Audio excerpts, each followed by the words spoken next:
재생불량성 빈혈, 골수형성 이상증후군, 골수섬유증, 백혈병, 다발골수종, 혈액암, 백혈구감소증, 적혈구감소증, 혈소빵감소증, 범혈구감소증, 백혈구감소증, 호중구감소증, 과립구감소증, 호중구감소증, 호중구감소 시술당에 도움을 청하십시오. 다음은 호중구감소증에 대한 서울 아산병원 홈페이지에 기재된 내용입니다. 정의, 호중구는 혈액 내 세균이나 박테리아가 우리 몸을 침범했을 경우 세균을 파괴하고 방어하는 첫 번째 방어선입니다. 이는 아주 중요한 역할을 합니다. 이에 호중구 감소증이 있는 환자는 어떤 의학적 조치가 없다면 쉽게 감염이 될 수 있으며 이는 생명의 위협이 됩니다.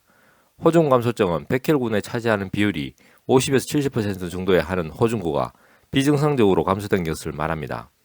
호중구의 수가 1500 이하로 감소된 경우를 호중구 감소증이라고 합니다. 원인, 호중구 감소증을 유발하는 원인은 여러 가지입니다. 골수에서 호중구가 적게 생산되는 경우도 있고 생산된 호중구가 몸속에서 파괴되면서 감소되는 경우도 있습니다. 골수에 이상이 있는 경우, 암, 약물, 방사선 등 화학물질에 노출된 경우, 비타민 B12가 부족한 경우, 재생불량성 빈혈 경우에서도 호중구가 감소됩니다.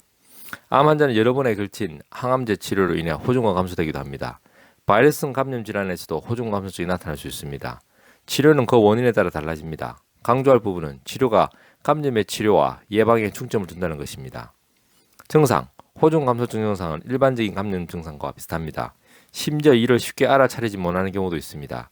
감염의 첫 징후는 체온이 38도 이상으로 오르고 이것이 1시간 이상 지속되는 것입니다. 오한, 떨림, 인후통, 입안의 구내염, 설사, 소변 시 화끈거림, 상처 주변이 빨갛게 되거나 부어오름 등의 증상이 나타나기도 합니다. 초기에는 증상을 잘 모르고 지나갈 수도 있습니다. 발견되었을 때 이미 심한 감염 증상을 보인다거나 전신 감염 증상이 확인되는 경우도 있습니다. 쉽게 감염의 징후를 알아차릴 수 있는 열이 있다면 즉시 의사에게 알려야 합니다. 진단, 호중구 감소증은 혈액 검사만으로도 알 수 있습니다. 그러나 일반적으로 진단하기 불확실하거나 심각한 질병이 의심될 경우에는 확실한 진단을 위해서 골수 검사가 필요합니다. 치료, 호중구 감소가 저하되어 있는 환자에게 발생한 감염은 즉각적인 조치를 필요로 합니다. 국소적인 감염으로부터 전신 감염으로 진행되는 것이 굉장히 빠르므로 빨리 발견하여 치료하지 않으면 생명이 위험합니다. 먼저 항생제 치료를 시작하기 전에 균 배양 검사와 흉부 엑스레이 검사 등을 시행하여 균의 침범 여부를 확인합니다. 고흡 경험증 항생제, 광범위 항생제 치료를 시행합니다. 100kg 감소된 환자에게 광범위 항생제를 장기간 사용함에도 발열이 계속되는 경우에는 곰팡이균이 감염되었을 가능성이 높으므로 항진균제도 사용하게 됩니다.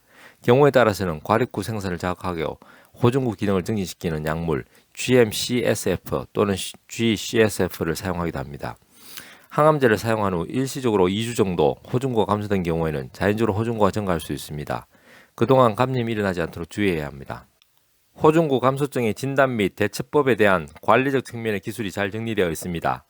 기존 양의학의 뛰어난 검사와 처치에도 불구하고 호중구 감소증으로 두려우시다면 동양 한의원의 도움을 청하십시오. 오직 호중구 감소 시술당의 복용만으로 호중구 감소의 두려움으로부터 벗어나실 수 있도록 도와드립니다. 한의학은 과학입니다. 한의학은 철학입니다. 건강은 균형입니다. 동양 한의원은 균형입니다.